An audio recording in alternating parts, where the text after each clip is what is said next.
Escrituras afirmam, na primeira carta de João, capítulo 4, versículo 8, que Deus é amor. Mas também dizem que Deus é um Deus santo, justo, fiel, misericordioso, perfeito e puro, que exerce beneficência, juízo e justiça sobre a terra, pois dessas coisas ele se agrada, como lemos em Jeremias 9, versículo 24.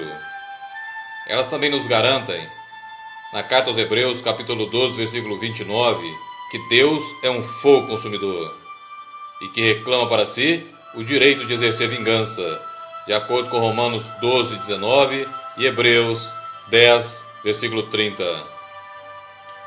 Elas afirmam também que o verdadeiro Deus aplica a correção, repreensão e disciplina, conforme lemos em Hebreus capítulo 12, do versículo 4 ao versículo 10. Hebreus 12, versículo 4. Ainda não resististes até ao sangue, combatendo contra o pecado. Já vos esquecestes da exortação que argumenta convosco como filhos. Filho meu, não desprezes a correção do Senhor e não desmaies, quando por ele fores repreendido. Porque o Senhor corrige o que ama e açoita a qualquer que recebe por filho. Se suportais a correção, Deus vos trata como filhos. Porque que filho há a quem o pai não corrija? Mas se estáis sem disciplina, da qual todos são feitos participantes, sois então bastardos e não filhos. Além do que, tivemos nossos pais, segundo a carne, para nos corrigirem, e nós os reverenciamos. Não nos sujeitaremos muito mais, então, ao Pai dos Espíritos para vivermos?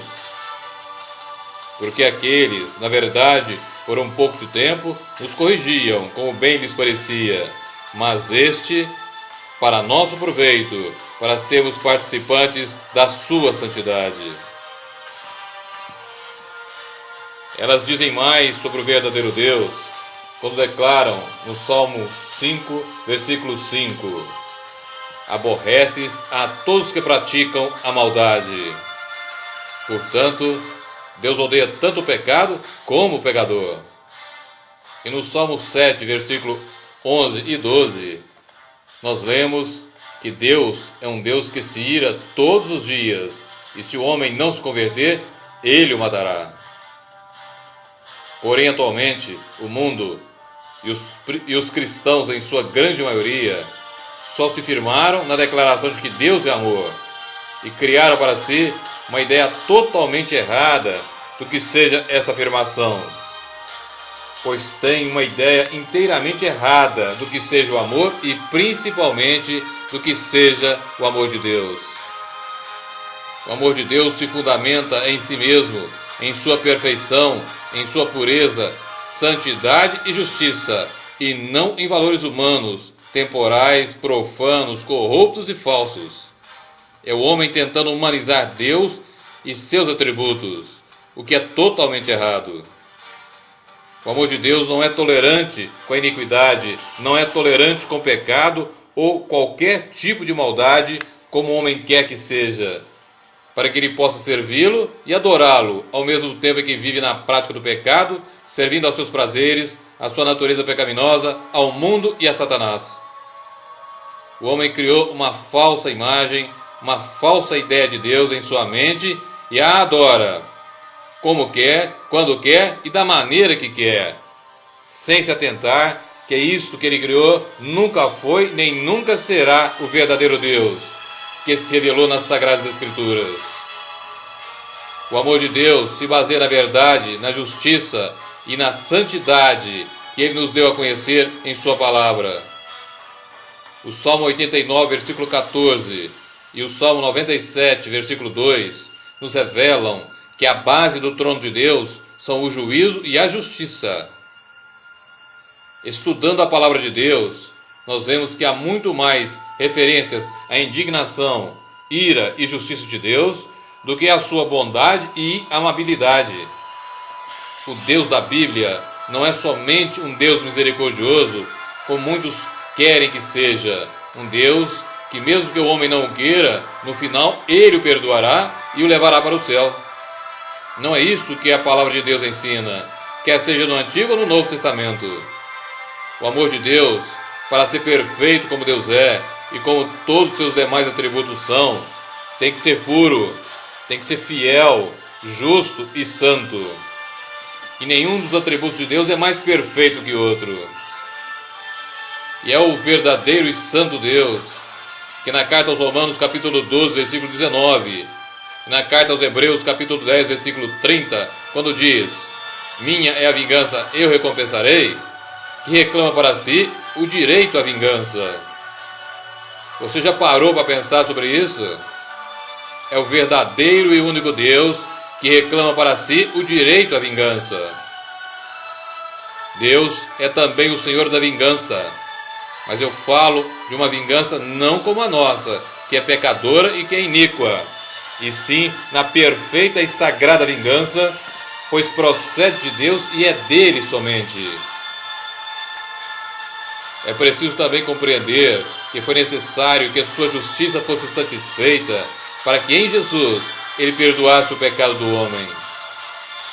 Toda a ira de Deus contra o pecado e também contra o pecador teve que ser derramada sobre Jesus para que o seu perdão se consumasse.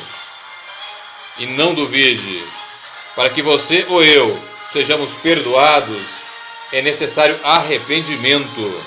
É necessário que se volte para Deus com todo o nosso ser. É necessário tratar com o pecado, mas também com o pecador. Atualmente, tem se esquecido de que Deus é um Deus santo.